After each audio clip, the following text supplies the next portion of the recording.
Today on the Skid Factory, it's carby time.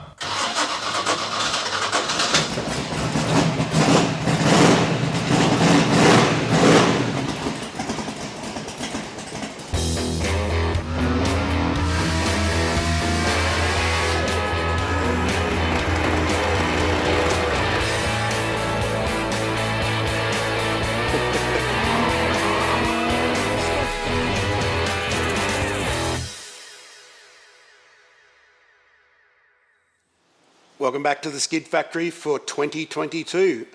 Hope everyone's had a good Christmas, New Year break and everything's going well in your part of the world. We've had a little bit of time off. We've spent a bit of time at Summernats, got some bogan on, got some rubber up our noses and all the other things that happened there. We had a great time. We probably will be back next year, maybe with a car. Kind of feels like you should have a car while you're there. Fingers crossed. It's always that we'll bring in one next year and then you say the same thing next year again. That's pretty much what most people do for about 20 years and then they finally turn up. But we'll try. If you are mad keen on going to Summernats, you can actually buy tickets now, obviously at a reduced rate because it's about a year from now. But check it out on their website. And also check out Summernats and Street Machines coverage of the entire event. You'll probably see us pop up in a few things, including me absolutely dominating the mower racing. Righto. Two-stroke life. Claim to fame, huh? So we're back into it for the year. First off the mark is John's XC Falcon Drag Ute. Obviously we didn't build this car, but today we're just going to check it out and show off the engineering and just the overall work that's gone into this from John. It's a really, really nice car and he's a very talented bloke. For those of you who haven't been paying attention, John, the owner of the car, is our resident engine builder / mate who helps us out measuring and assembling a lot of the decent engines that we put together. This car is a 1977 XC Falcon Ute. It is the last of the metal bumpered Falcons basically, so after this generation they moved on to the XD-EF, which is like what Wayne's car is, the gold wagon. These were actually the only Falcon that was actually styled in Australia exclusively. The rest of them are variants of various worldwide styling, which Ford did at the time. It was John's daily driver many years ago, probably 25 years ago, and eventually he decided to turn it into a drag car.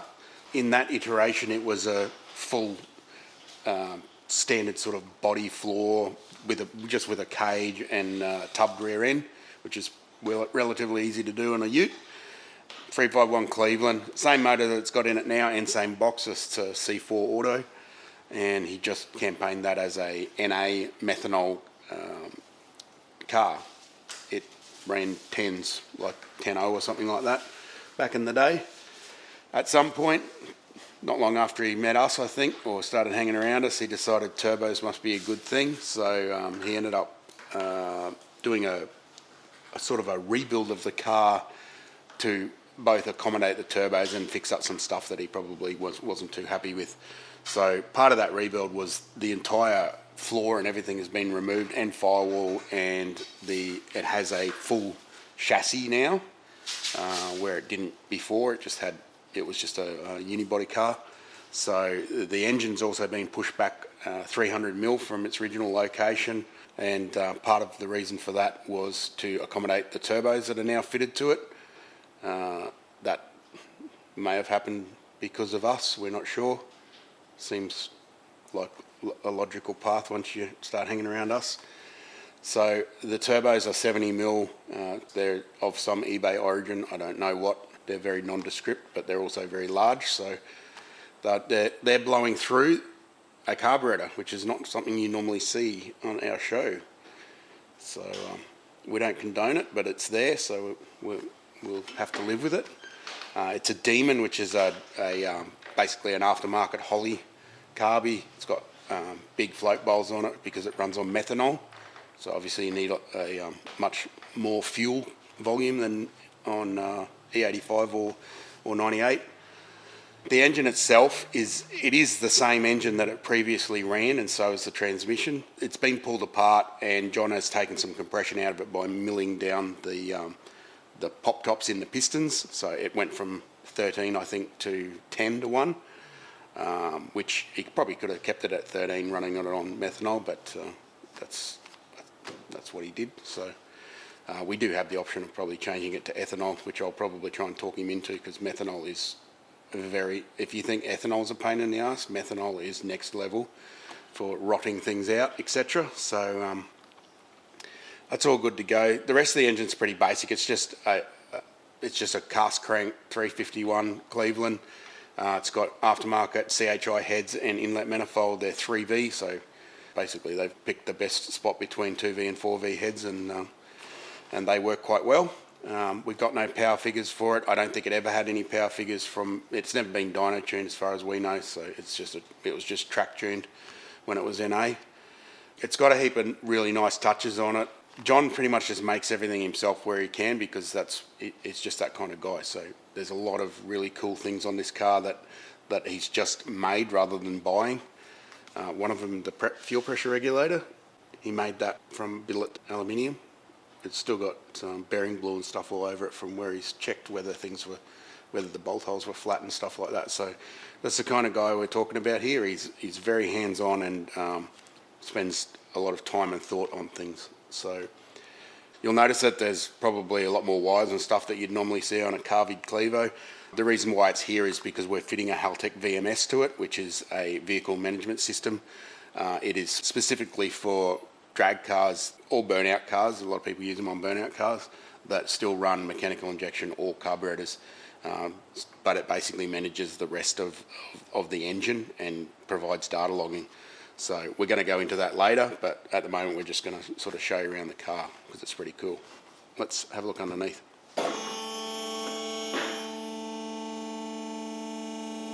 This gives you a pretty good perspective of how far back the engine's been pushed.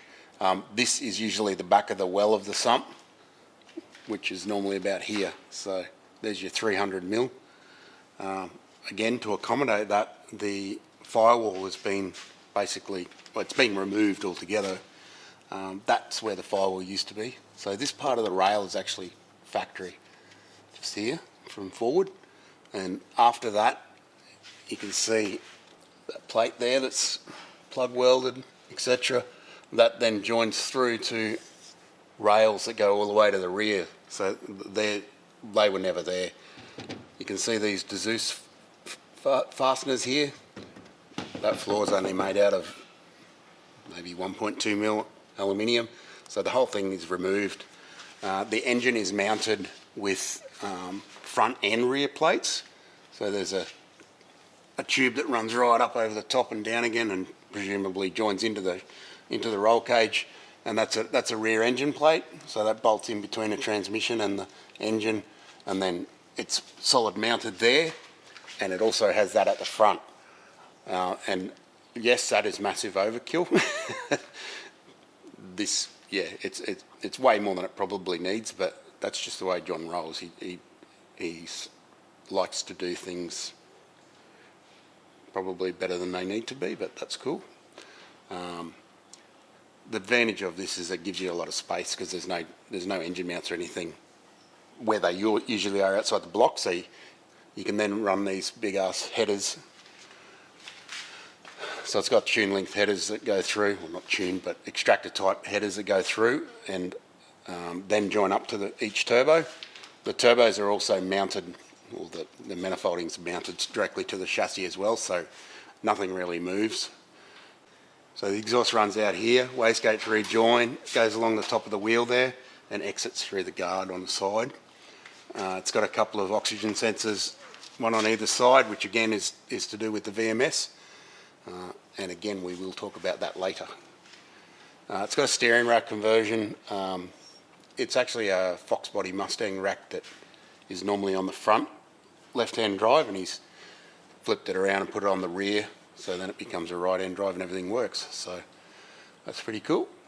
It has got a Hughes bolt-together torque converter. We actually did a It was when they first started making the bolt together, and we got this for John, and also so we could split it open and show people how it worked.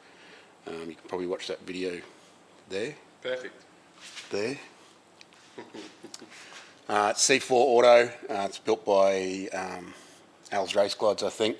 I'm not really a fan of C4s, but they seem to be able to. You can build them so they work, but I'm just a GM trans guy at heart. But obviously, this is a Ford, and it's all Ford all the way through, right through the 9-inch at the rear. Everything's been remounted off the new rails that it's got. Lots of elaborate fabrication and stuff that would have taken John many, many afternoons and a few lemon squashes, I'm sure, to get right. So that disincorporates his tail shaft loop and also mounts the transmission lines. It's got flexible lines that come down and then meet these aluminium hard lines that go right up to a transcooler up the top here. As you can see, it's got plenty of boots. This is pretty old school by our standards. We sort of play around with radial stuff more often, but this is your old school slick car. I don't know what size they are, but I'm going to say they're massive. Hang on, they're 32 by 14 by 15, so 14 inches wide. It's got strange brakes on the back, some adjustable shocks of some description. Again, John's made all this stuff. It's, I guess that's 5-link, the linkage system on the rear. You can see these straps here. When it goes up on a hoist, stuff starts ramming into other things, so it has to be strapped to hold it up in its position. What else we got? Very small fuel tank. For all the methanol. When we first started it up, it ran for a bit and then it didn't run anymore, and John was wondering why, and I said, it's not out of fuel, is it?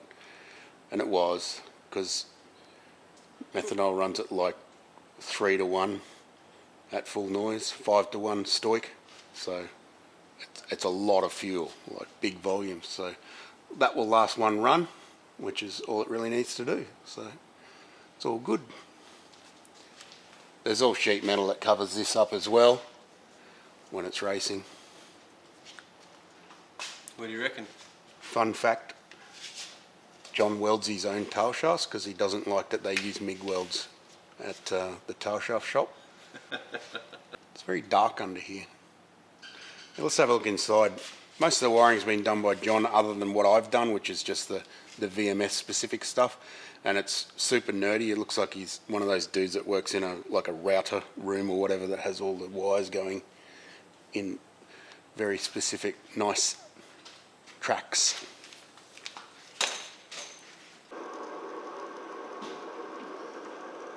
As you can see, the interior is pretty Spartan. It is a drag car. There's a race seat, steering wheel, Haltech dash, pro ratchet shifter, a little switch box there. We've got a fuse box for pretty much everything here.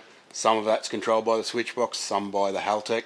It's got some comprehensive cage work, as you'd expect for a race car, and the sheet metal flooring is all removable. It's just made out of thin wall aluminium, so not much going on in here. Still looks nice and neat though. There's no hiding the fact we've already fitted the VMS. That's why the car's here.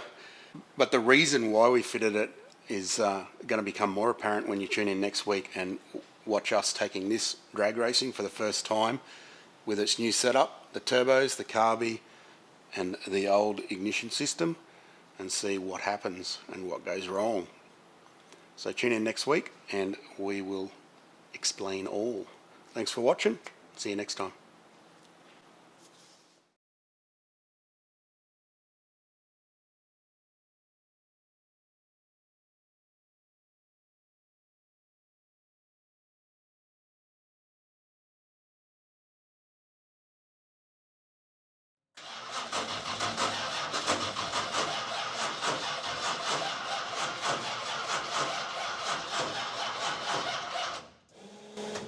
Maybe not. It really is carby time. The turbos have been added up front here.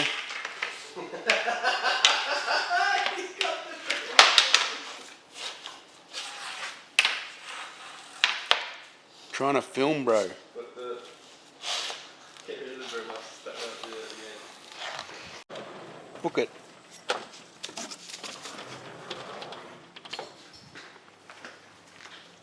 You gonna make me do that again, or can I start from there? You can start from before Rogers.